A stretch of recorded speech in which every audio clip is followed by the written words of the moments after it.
Good morning, everyone. Man, I miss getting to do my elementary school quiet down. I was going to say Tootsie Roll Lollipop, and you guys were going to say we were talking, now we're stopped. See, that was going to. Good morning, everyone. I'm a board member of the UCCR Reston, and I'm here to welcome you this morning. No matter how young or old you are, wherever you are in your spiritual journey, however you identify, whomever you love, just want to let you know that you are welcome here. And my apologies, my printer broke down, so it's a really tiny font. All right, so announcements for today. I wanted to let you know that there is a poetry or prose night on March 4th, and you've probably seen the signs out in the foyer. The submission deadline has been extended to Thursday, so you can ask Tim Norton or Julia Norrgard for more information. Where are you guys? Can you give a little wave? Julia's here. Yeah, I just saw Julia. Oh, there she is, back there. And during Black History Month, February, the choir has been highlighting Black American composers. Every piece today is by a Black American composer. There is a link in the order of service if you'd like to know more about their lives. And then the most important announcement is our board president, Holly Anderson, has an announcement to share with you. Good morning. Good morning. Today is the annual meeting, and so I wanted to invite everybody. We do need a quorum, so we need to have 50 people. We will be voting on nominations, and I don't mean to usurp the poetry and prose night, but I'm delivering accomplishments in poetry. So it's not good poetry, but it's poetry, and you are not going to want to miss that. So I look forward to seeing you. It's going to start 15 minutes after this service. It's going to be a very efficient meeting. And you know I don't like long meetings, so we're going to do some accomplishment review, make some votes, and then go home and enjoy our day. See you there.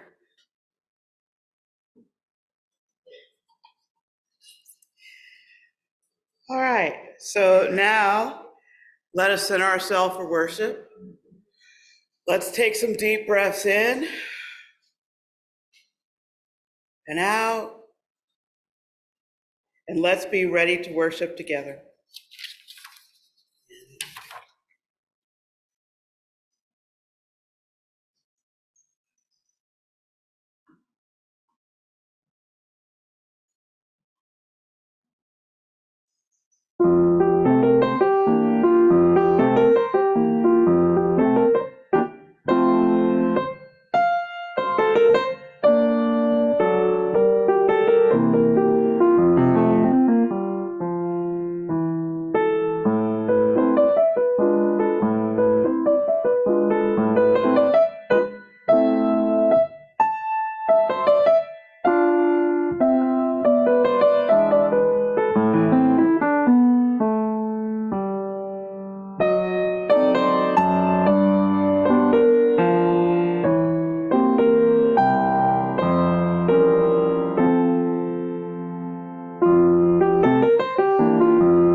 Our opening words this morning come from late 19th century Jewish and British author Israel Zangwill. Come into the circle of love and justice. Come into the fellowship of holiness, health, and compassion. Come and ye shall know peace and joy. Let what you desire of the universe penetrate you. Let loving kindness and mercy pass through you, and let truth be the word of your mouth.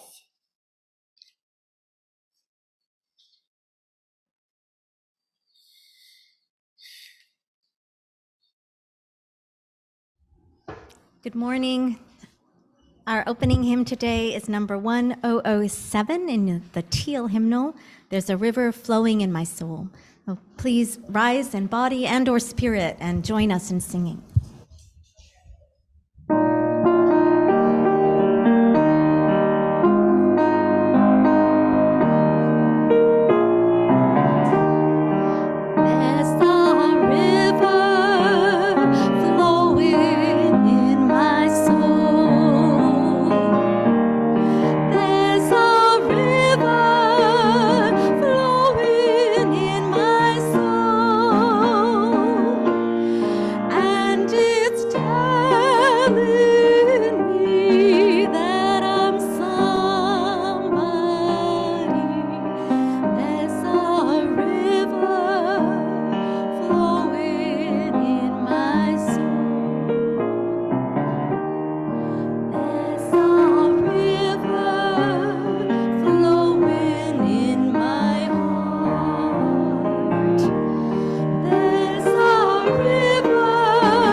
Our chalice lighting words today are by Steve Stock.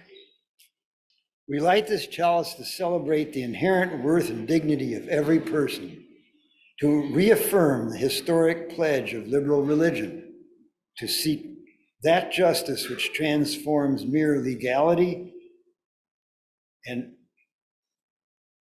moves toward the resolution of true equality, and to share that love which is ultimately beyond even our cherished reason, that love which unites us.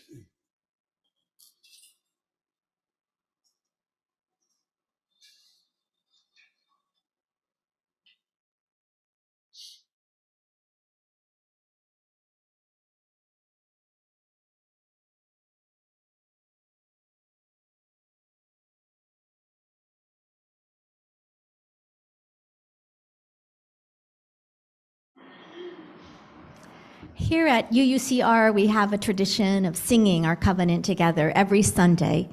Love is the spirit of this church. We will remain seated as we sing this song together. If you are at home on Zoom, we hope you will sing along. You will find the words in the chat box. And here in the sanctuary, the words will be up on the screen.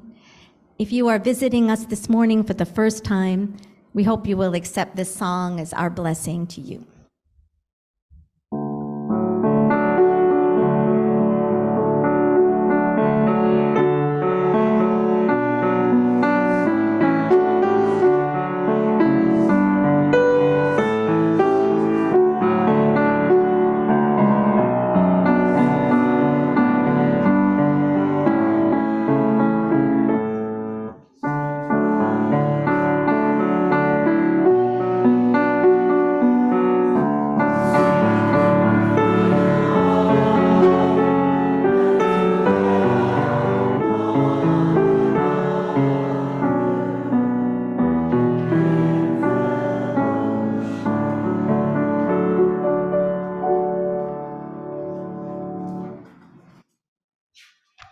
Good morning. Good morning. Now is the time for all ages. So, and we have some slides, so make sure that you can see the screen.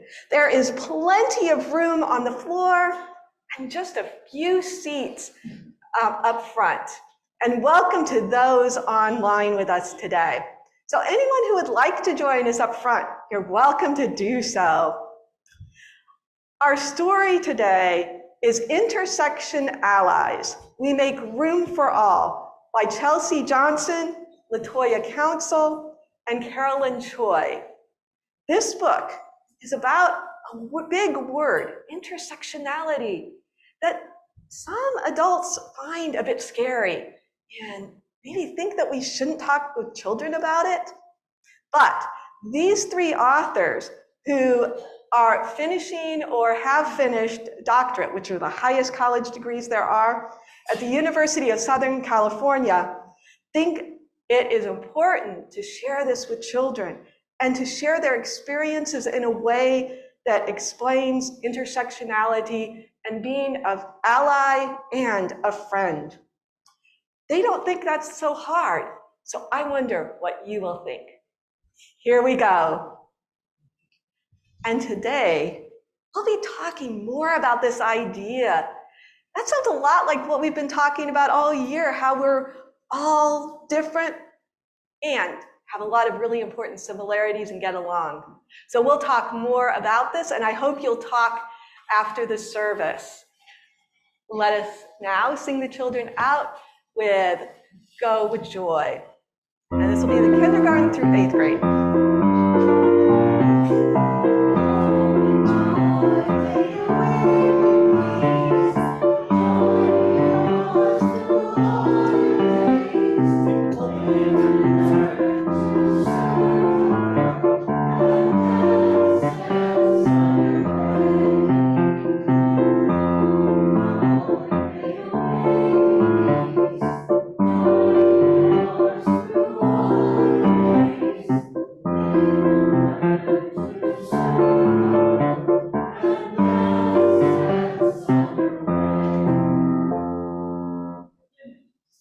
Yet another good morning. Good morning.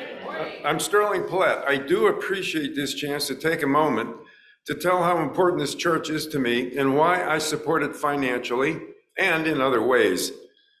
I left my Baptist roots when I was 28 and became a UU in central New York State. I had questioned my Christian faith because they told me there was only one way, and they knew it, but I didn't believe it. Even though I went to a Baptist college, or maybe that's the reason why I didn't believe it. Fortuitously, when I stepped foot in a Utica UU church in 1970, something was triggered in me. I looked up and saw the symbols of the world's religions prominently displayed in the circular ceiling. I was overcome with emotion. That Unitarian Universalists would show that kind of respect and reverence for each of the world's religions told me that UUs did not believe there was only one way. That realization was huge. It was a foregone conclusion that I would become a UU, and of course, I did take the chance that I was going to be going to hell. But back then, that wasn't so funny. When I moved to Reston, I eventually settled with this congregation and it has provided me with a theological and spiritual home. I find it is an oasis of right thinking and right living. Let me give you one example of how my involvement in this church went down. When I finally retired for good from the submarine Navy, my family and friends thought that I would have some time on my hands. Well, actually, little did they know, but I did have some time. They challenged me and said, you ought to be talking about stuff that you believed in and writing it down. About that time, some folks in this church had heard me carping about religious beliefs, and that's when Steve Ewart and the worship committee came into the picture. They helped shepherd me with the idea that I could actually express my views and do a sermon some Sunday morning. That happened August 5th, 2018, and the rest is history. This is an example of the point I want to make about this church, that it has given me learning and growth opportunities, spiritual, moral, ethical, etc. If you're on the edge of stepping forward to contribute something like I was and are open to a nudge, you will find it here. There are so many ways to contribute something of value, and the contribution is unique for each one of us. In addition to a theological and spiritual home, a big bonus for me is that this church is active and open to what I consider the sacred and holy of progressive movements. Things like dealing with income disparity, racial justice, voting rights, immigration rights, LGBTQ rights. Yes, I do have opinions of right and wrong as to what is going on in this country. I believe there are a lot of ignorant, dishonest, and unprincipled people out there in positions of authority. I'm glad to be part of a moral and ethical organization that takes it seriously and head on. This church helps me vent my frustrations and do things in the public sphere, such as marching on the mall, helping elect the right Fairfax County Commonwealth's attorney, addressing the injustices of prison confinement, etc. Our Social Action and Justice Committee works hard to create and sustain a more just and equitable world. And individuals take on specific social action issues. For example, most recently, Kat Hoagland has provided us with her personal reflections of racism that has had a profound impact on many of us. To wrap this up, now you know why I love this church and support it. Also, I like being on a winning team, and this church is a winner. Many of you volunteer your time in numerous ways, and that takes courage and dedication. I want to see this church grow and expand and even make a bigger impact than what it does now. I know this church cannot survive and do what it does without financial resources, so I give as much as I can, both of my time and my yearly pledge. If you have found yourself relating to what I had to say here, now, I encourage you to do the same. Thank you for listening.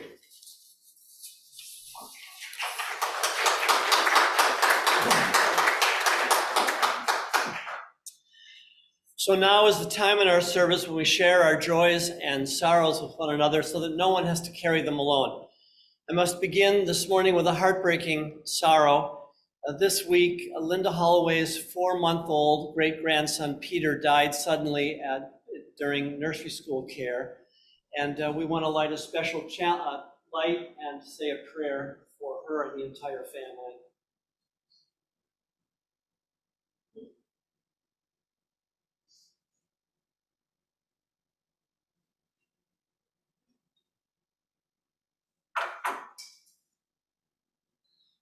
Let us be one in a spirit of prayer. Dear Spirit of life and love, which so faithfully animates this beautiful yet tragic creation of ours, our hearts break with the news of the unanswerable tragedy of the death of Linda's precious great-grandson, Peter. May Linda and her entire extended family, now enveloped in so much pain and grief, feel the comfort and support of all who reach out to them in love and understanding. May this unbreakable web of love hold them until this terrible storm of loss passes. In times such as these, above all else, it is the gentle, understanding presence of one another that sustains us and gives us hope and peace. Amen.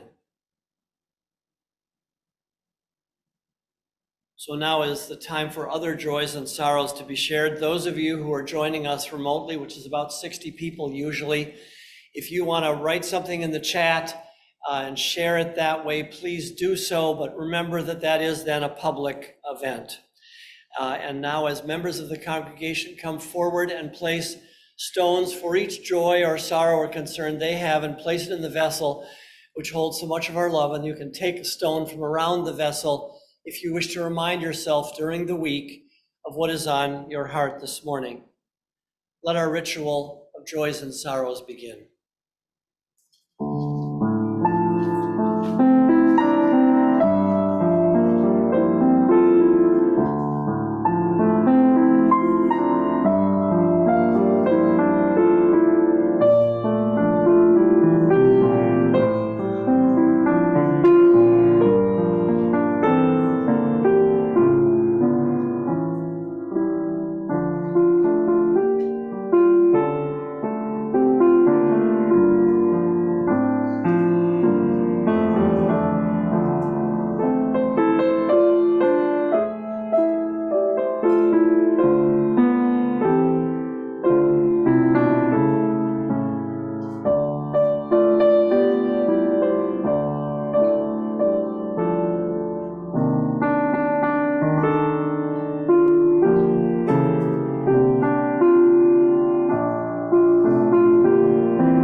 Let us be one again in spirit. We hold in our hearts this morning all who are facing any hardship or difficulty, those who are grieving, facing illness and disability in themselves or those near them. In particular this morning, we hold Linda and her family. Whether shared here this morning or held silently in our hearts, may our joys be multiplied in community, and may all gathered here this hour find comfort and calm. Amen.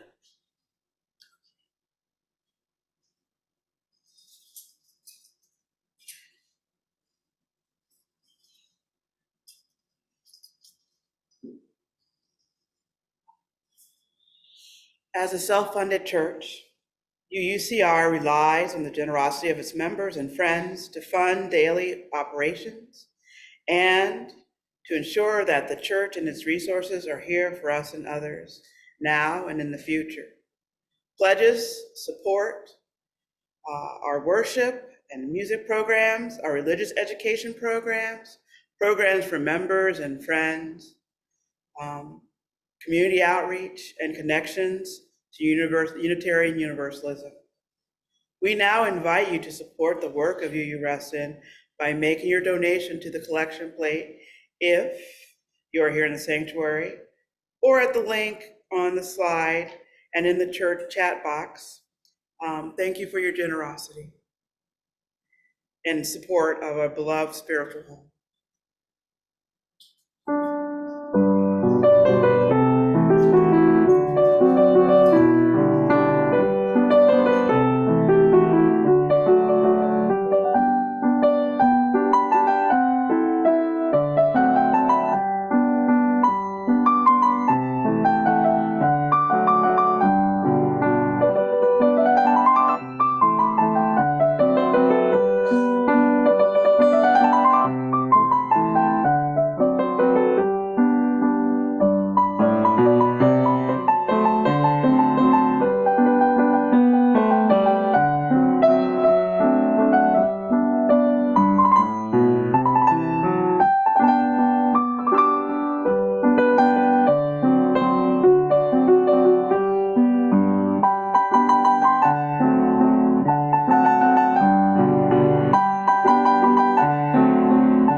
Thank you, Catherine. This morning's reading before the sermon is an analytical piece on American economic inequality written this last September by Senator Bernie Sanders, published in The Guardian, a British publication. Sanders writes, "Let's be clear. The most important economic and political issue facing this country are the extraordinary levels of income and wealth inequality, the rapidly growing concentration of ownership, and the long-term decline of the American middle class. So what's going on?" he asks. "We now have more income and wealth inequality than at any time in the last 100 years.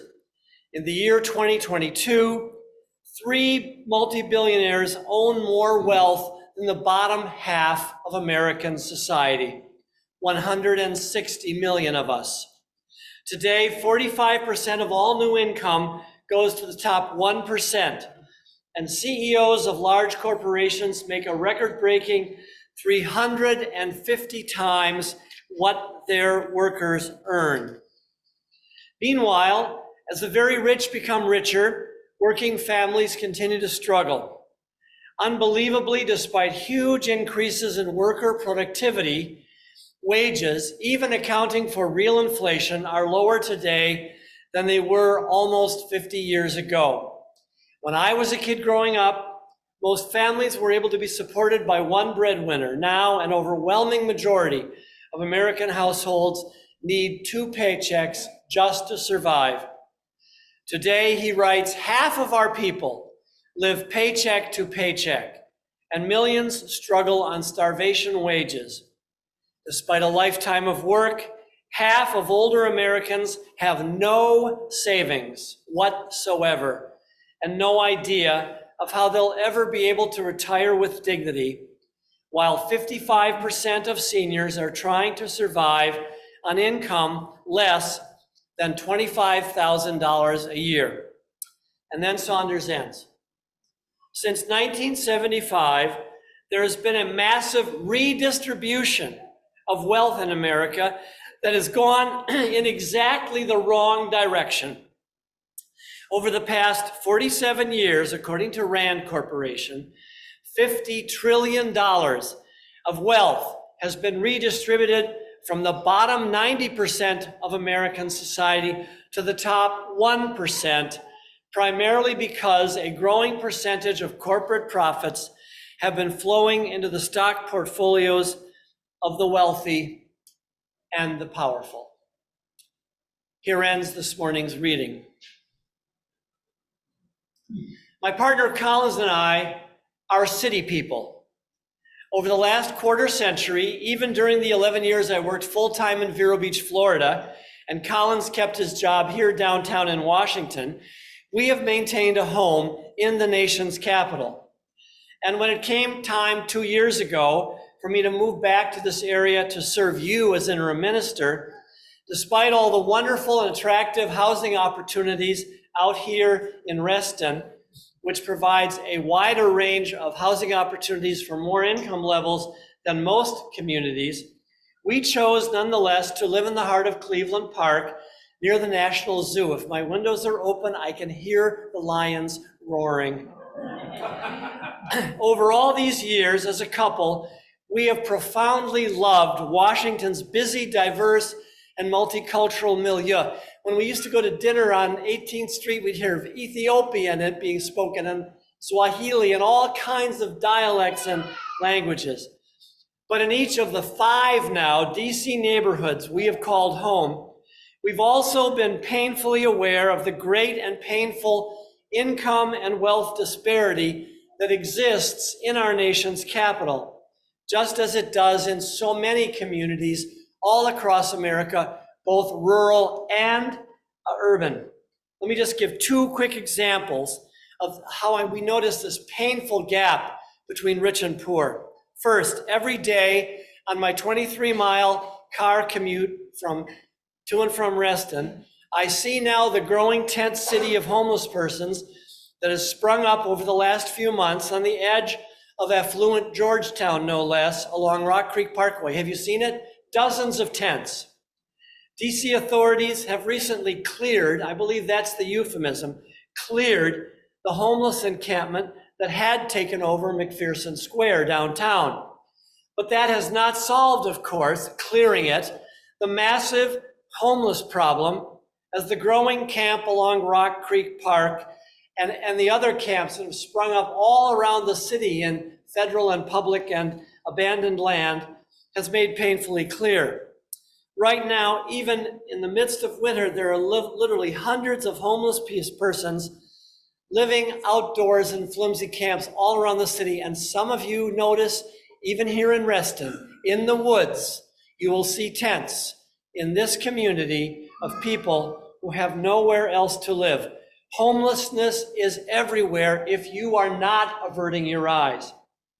And I need to quickly pause and acknowledge for a moment that the homeless problem, of course, is surely as much of a problem of inadequate or non-existent mental health care services as it is income inequality, but that's a sermon for another day.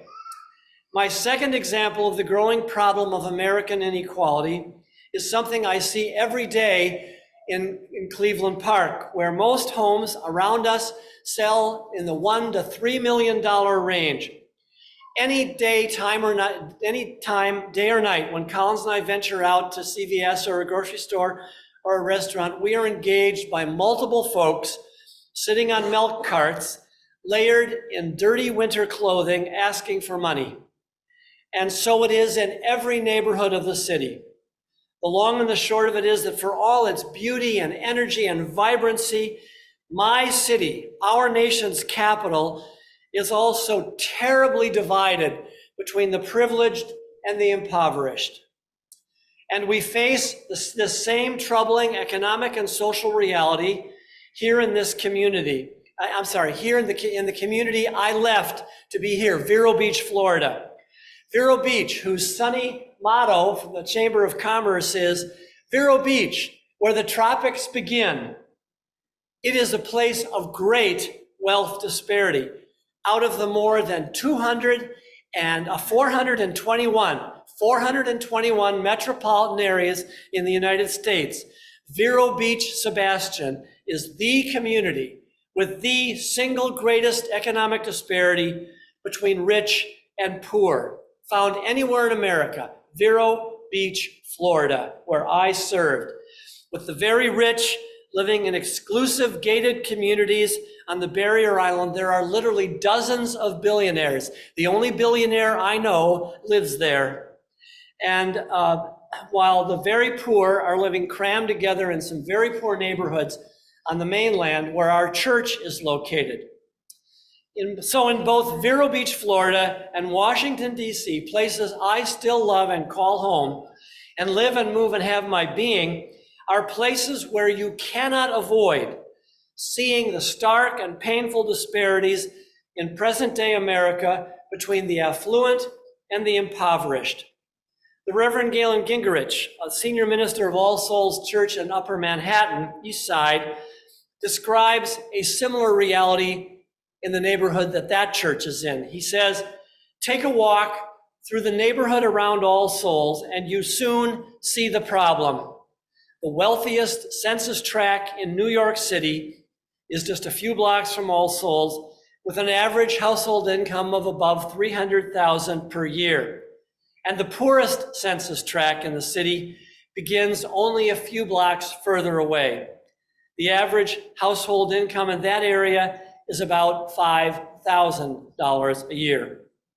And then he goes on, in the faces of the people you meet and the houses where they live, you see a city almost divided against itself, a painful and unsettling contrast between wealth and want, hope and despair, opportunity and oblivion. So choosing to live in DC starkly reminds me and all us other citizens that, as Bernie Sanders pointed out in this morning's reading, there is a great and painful and sadly growing economic disparity in 21st century America. As I serve you, I live day to day in a place that will not let me forget that American society has a terribly long way to go before it could even possibly begin to resemble a truly equitable, truly just, truly humane society where, and I would define that as a place where every citizen's basic material needs for comfort, safety, and opportunity and dignity are met. And compare the stark and unvarnished honesty of DC with any of those thousands of gated communities that are now springing up all across America, which are gaining popularity. And gated communities, we have dozens of them down in Vero Beach, and they're scattered through Northern Virginia as well, with high walls, guarded entrances, armed patrols, and expensive architectural rules and 3-acre lot requirements. People of affluence and privilege, both intentionally and unintentionally, nearly completely wall themselves off emotionally and physically from the great visible poverty that exists in this nation. And perhaps they imagine that as American citizens, they can live safe, happy, full, responsible lives set apart from the grinding realities of so many million impoverished Americans. Martin Luther King once pointedly said, all too many of those who live in affluent America ignore those who live in poor America. In doing so, the affluent will eventually have to face themselves with the question which Adolf Eichmann's Hitler's deputy did, he chose to ignore. That's the question. How responsible am I for the well-being of my fellows? And then King sharply concludes, to ignore evil is to become an accomplice to it. King was right, of course. None of us living here in America can or should ultimately hide from or deny the truth that poverty, life-robbing, spirit-crippling, and yes, socially evil poverty is terribly widespread in America.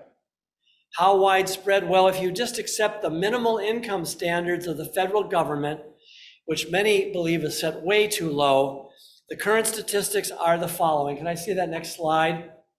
At least 38 million Americans live beneath the federally established poverty line. That's 1 in 7 of us, some 14% of the population, including more than 10 million children.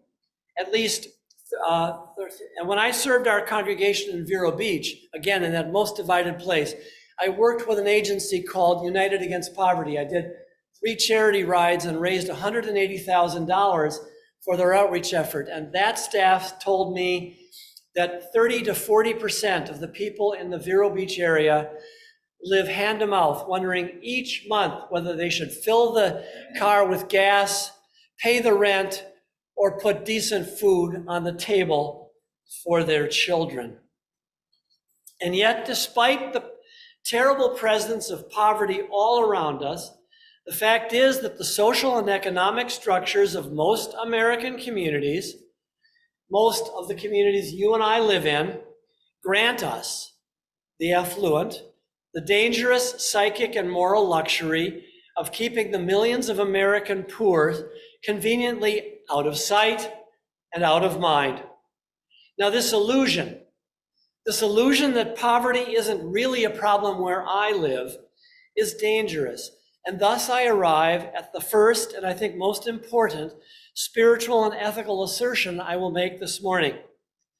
And that is that because surely there can be ultimately no safety, no health, no enduring satisfaction or well-being for any individual American or the nation as a whole until this national specter of poverty and economic injustice is acknowledged and addressed as the dangerous human and social dimensions that they are.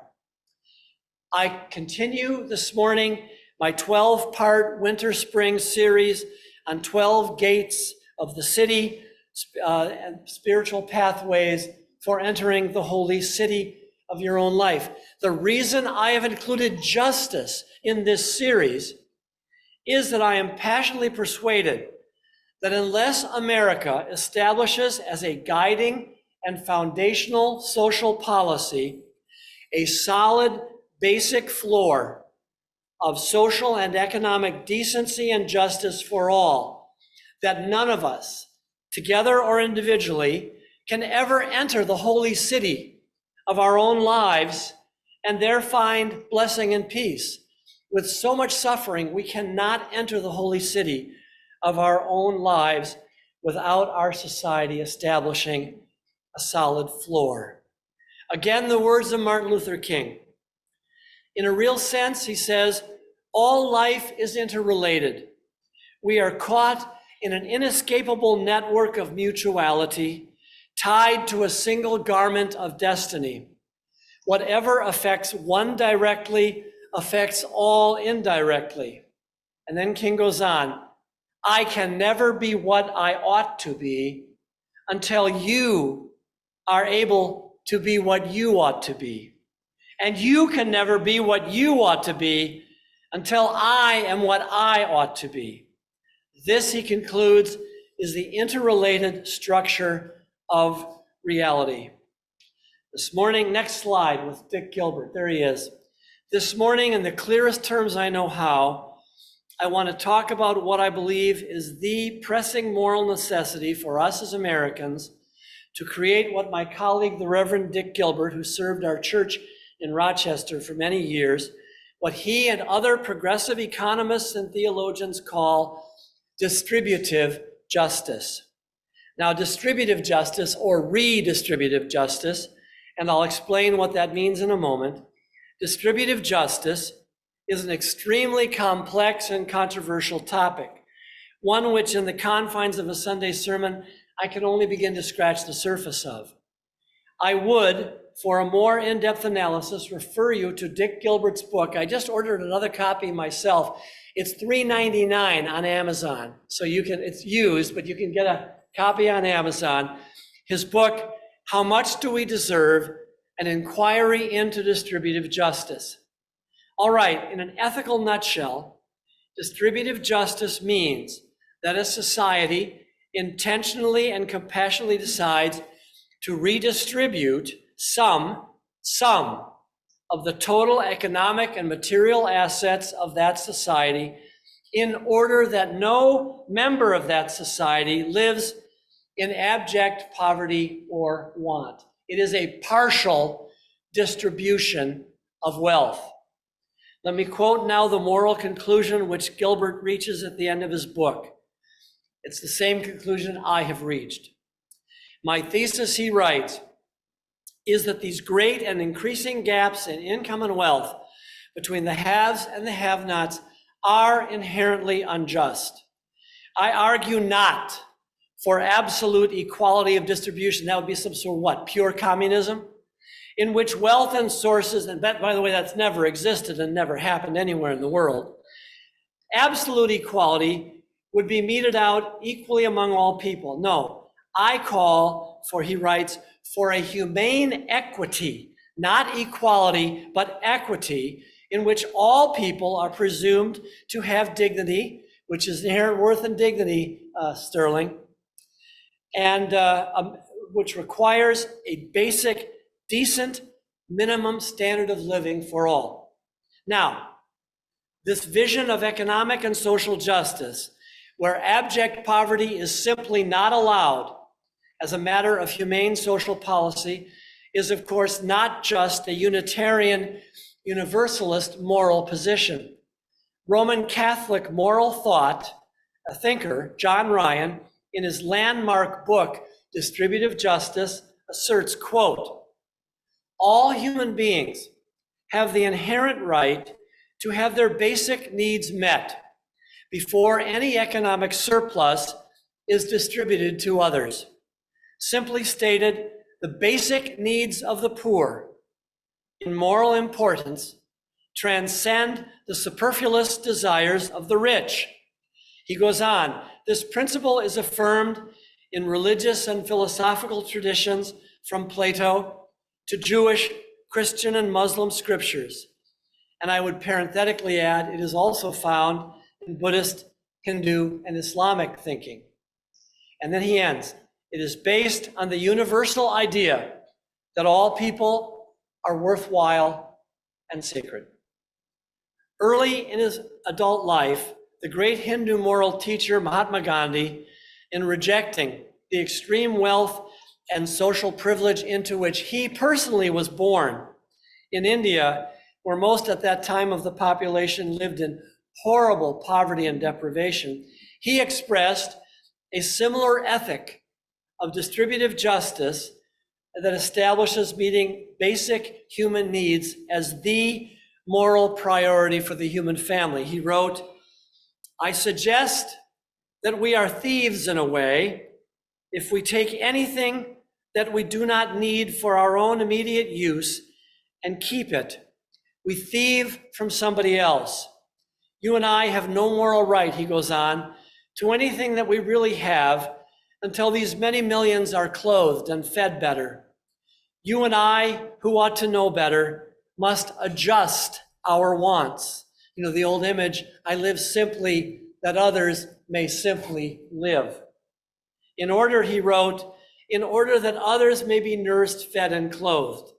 And then Gandhi concludes, there is enough wealth in the world to meet everyone's basic needs, but not enough to meet everyone's greed.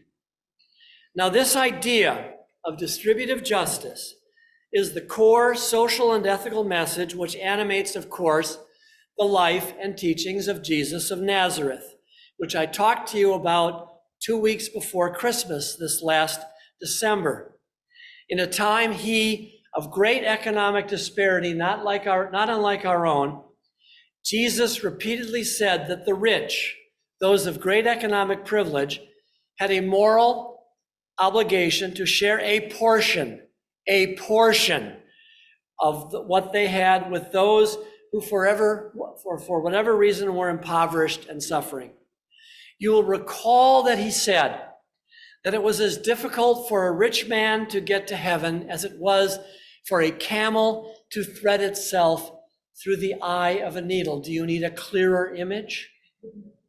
And he repeatedly said that everyone has the moral duty to feed the hungry, clothe the naked, house the homeless, take care of the sick, and visit the prisoner. Next slide. In Christian moral thought, there is the imperative of what is called the preferential option for the poor. And what this means is that as a society as a whole, we all have a special moral obligation to take care of those in our society who, for whatever reasons, find themselves in dire material straits. In November of 1986, the Roman Catholic bishops of the United States, fully aware of what Jesus was really teaching about, not what Joel Osteen is preaching to 27,000 people every Sunday about a prosperity gospel, but what Jesus was actually talking. The bishops, in an economic justice for all letter, called for significantly greater distributive justice in our nation, and I quote the bishops: distributive justice calls for a floor, not a ceiling, a floor of material well-being on which all can stand. This is the duty of the whole society, and it creates particular obligations for those with greater resources. This duty, they write, calls into question extreme inequalities of income and consumption when so many lack basic needs.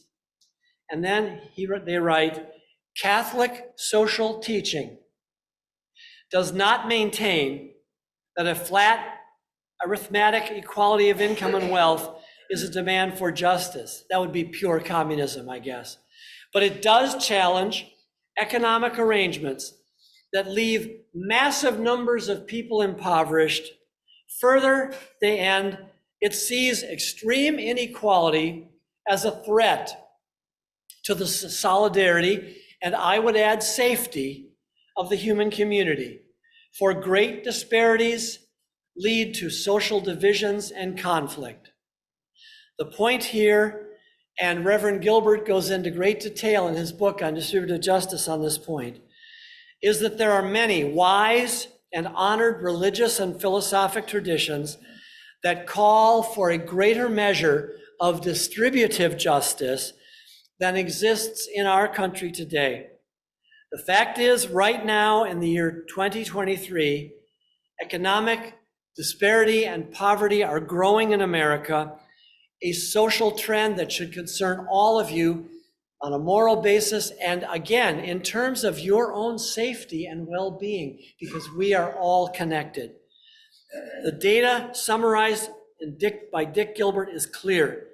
The gap between rich and poor has been just growing and growing. So this morning, I am adding my voice to those religious and ethical leaders from many different faith and philosophical traditions who believe it is time, way past time, for our society to more intentionally and compassionately structure or restructure its economic life and the distribution of its material assets. This is one of the things taxation is designed to do. Taxation is a redistributive tool in a way that ensures no American is obliged to live in abject, dehumanized poverty. How crazy is it to live in an economic order where someone like Elon Musk can shamelessly hoard $198 billion in personal wealth, about half of what it was a year ago, when 40 million Americans cannot even afford the bare bone necessities of life? Surely no society can imagine itself as good or compassionate or just with such absolute stark contrast that $298 billion should be taxed to redistribute billions to the rest of the world. As Martin Luther King once affirmed, true compassion is more than flinging a coin at a beggar. It is not haphazard or superficial. It comes to see that the edifice which produced beggars needs to be restructured. So I emphatically believe, that America must now radically restructure its economic life to become a more just and more compassionate society. And just really quick things that might help: an earned income tax credit for low-income families is one modality. A national living wage at several times more than the current $7.25. Many states and municipalities are now at $15. I think a national living wage should be $20 or $25 an hour. And some structure of a national guaranteed income, including, of course, the all-important health care provision for every citizen. Now, I get to the irritating part of all this. As you all know, any call in America for such compassionate equity measures are met with howls of indignant protests from many who are doing well in the current system. And indeed, I understand that any call for a greater, more generous measure of distributive justice, often done through taxation, is not easy to sell to American culture at this time. Many conservative economists, politicians, and social theorists disagree vociferously with and oppose any form of redistributive justice or the increased taxes on the affluent which would be required to achieve that goal. Nor are they moved by the Roman Catholic idea of the preferential option for the poor that Jesus talked about. They assert rather, you've all heard this, maybe some of your neighbors, maybe even some of you believe it, that the best way to end poverty and encourage the poor to take full responsibility for the quality of their own lives is not by taxing the rich to provide more for all, but rather simply allowing, quote, the unseen but wise hand of free market capitalism and individual economic initiative to eventually increase the wealth of the nation. This is the trickle-down theory. It is also the idea that a rising boat, Elon Musk, lifts all boats. So conservative economists and politicians say that when affluent Americans are doing well, don't tax them because that might reduce their willingness to make capital investments that would feed the rest of the economy. So don't do that in your effort to uplift the poor. Rather, they say, let their wealth and success trickle down. That will all take care of itself. The whole system will benefit. A rising tide lifts all boats. How nice that would be true if it were, in fact, even vaguely true. This is not the way the economies of the world work. In 2023, the yachts of the super rich are riding higher and faster, while the vulnerable rowboats and rafts of those of little means find them swamped in the wake of the rich. Now, before I close my argument for a greater level of distributive justice, in all fairness to conservative economists, one must admit that there is probably some tipping point of taxation and economic redistribution beyond which capitalism's productive engine, whose growth is significantly fed by those who are affluent making contributions. For example, Elon Musk has built a powerful car company that employs many thousands of people. So there is some point, a tipping point of taxation, where surely you do impede some economic development. And I would find it helpful, as I have, to listen to a spectrum of economists debating the fine points and modalities of redistributing income in a way that does not stifle the entrepreneurial spirit and drive of our economy, which has done so much good. No one, least of all me, in trying to end abject poverty, wants to strangle our economy's vibrancy in the process. But finer points aside, what I will assert to you this morning with great moral confidence is that with the rich hungrily increasing their share of the American economic pie each year, while the poor become poorer and poorer, we are nowhere near that tipping point.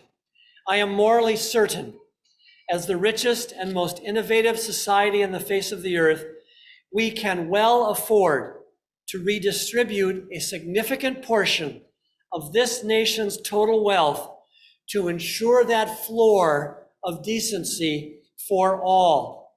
I believe it is true, as Oliver Wendell Holmes once observed, taxes are the price we pay for living in civilization. It is primarily through our national tax policies, specifically taxing those with great affluence, that we must achieve greater distributive justice. Now, please understand that all I have proposed to you this morning is for religious and moral reasons, not so much for economic ones. We in this room are Unitarian Universalists.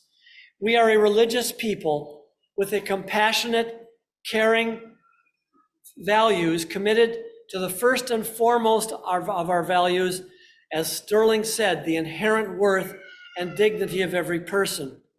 That simple and powerful affirmation is the foundational ethical and theological affirmation of our 500-year-old tradition. Our faith is built on the proposition that all people have worth and therefore deserve dignity and protection and care. This is why distributive justice is imperative, to provide that, again, floor of decency. In the lovely, next slide, in the lovely old African-American spiritual, "Oh, what a beautiful city, hallelujah," upon which my series is based, the New Jerusalem that Revelations describes in its book, that city of holiness and safety and goodness, that is the city of God that is yet to be built, will have 12 gates. Listen to the lyrics of the African-American spiritual. "Oh, what a beautiful city.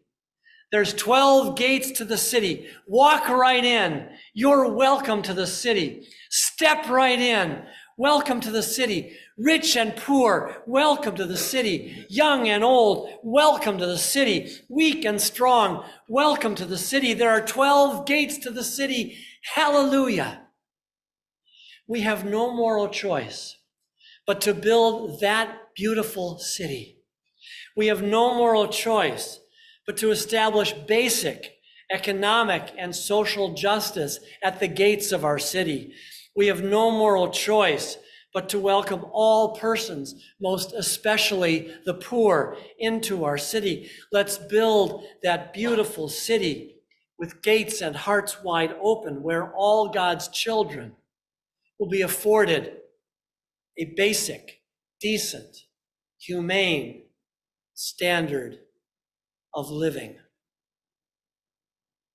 And I say to you and mean, amen.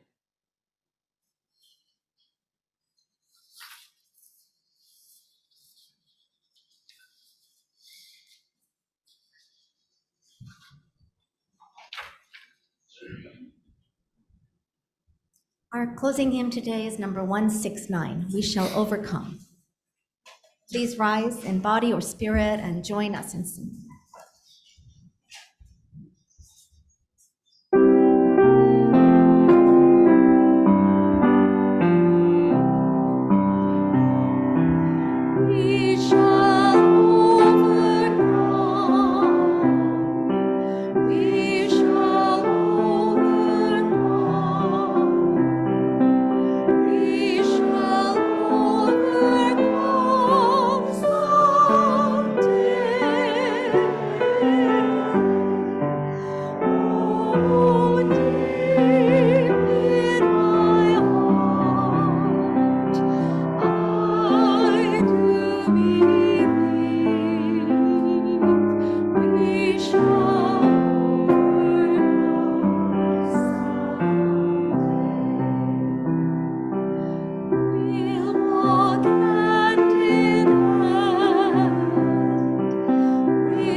Oh, what a beautiful city.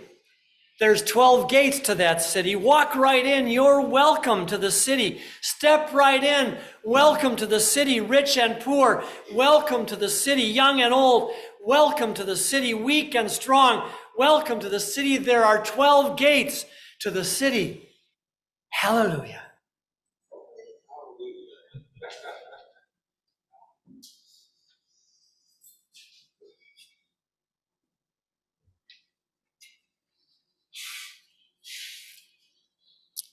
We now extinguish this flame.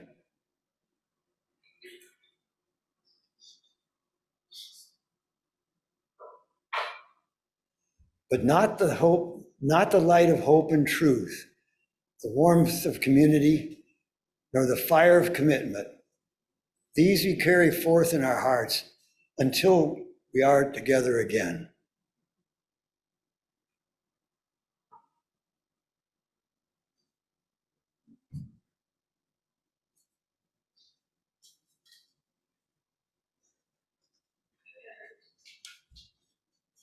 Our postlude today is a beautiful song by Ricky Byers and Arne Batson. And I hope you will join in with me. I think you'll pick up the melody really quickly, and the words are in your order of service. So as soon as you get the hang of it, please join in.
Your love.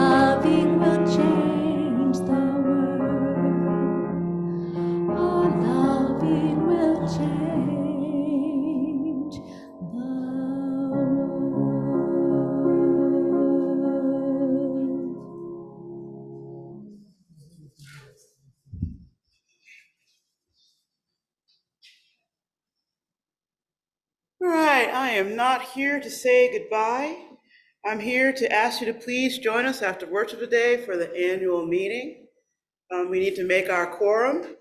The meeting will begin 15 minutes after the service ends. A bell will be rung to remind you to turn into the sanctuary. In the foyer, there'll be sign-up sheets, alphabetical, that you can sign in if you're in the building. For those on Zoom, they will have to log into a new meeting and directions will be given there. I guess we won't be able to enjoy the sunshine for now, but we need to do this. So, thank you.